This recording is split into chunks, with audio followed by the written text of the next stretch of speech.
Which biblical character am I referring to? He was catapulted overnight from relative anonymity to become second only to the king.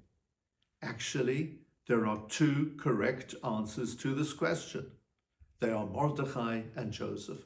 Mordechai, who is featured so prominently in the Megillah story that we will shortly be reading on Purim, and Joseph, who is described in the book of Bereshit as being a Hebrew who suddenly became second only to Pharaoh in Egypt. Now, actually, when you come to think of it, the two characters have far more than that in common.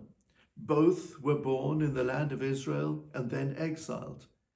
Both were paraded on the king's chariot in public. Both were given a ring to wear on their finger by the king. And then, at the end of the Megillah, the concluding verses describe outstanding attributes of Mordechai, 5 in total. And in fact, you could be talking about Joseph as well. What were those attributes? We're told Mishneh LaMelech Achashverosh. Mordechai was second only to the king. That was true about Joseph. V'gadol LaYehudim. He was great for the Jewish people. The members of his faith took pride in him. True about both. V'ratzui l'Rav Echav. He was popular amongst most of his brethren.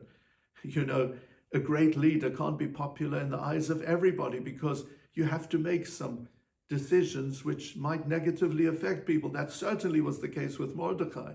And therefore it's a tribute to him that he was popular amongst most people.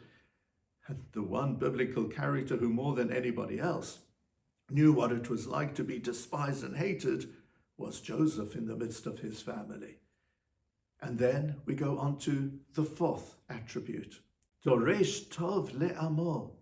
He sought only the best for his people, both Mordechai and Joseph, while being in the court of the king, were determined to guarantee that their priority was always to do the best for their own people. But the final accolade is one which I believe is the most important of all. About Mordechai we are told, V'dover shalom l'chol zaro. He spoke in peaceable terms to his family. He was determined to get on well with his family because in his eyes, regardless of what he was doing, his family would always come first. And that too was the case with Joseph. Much to his credit, even though members of his family were even guilty of attempted fratricide, Joseph was determined for the rest of his life to bond together and to do the best for his mishpacha, for his family.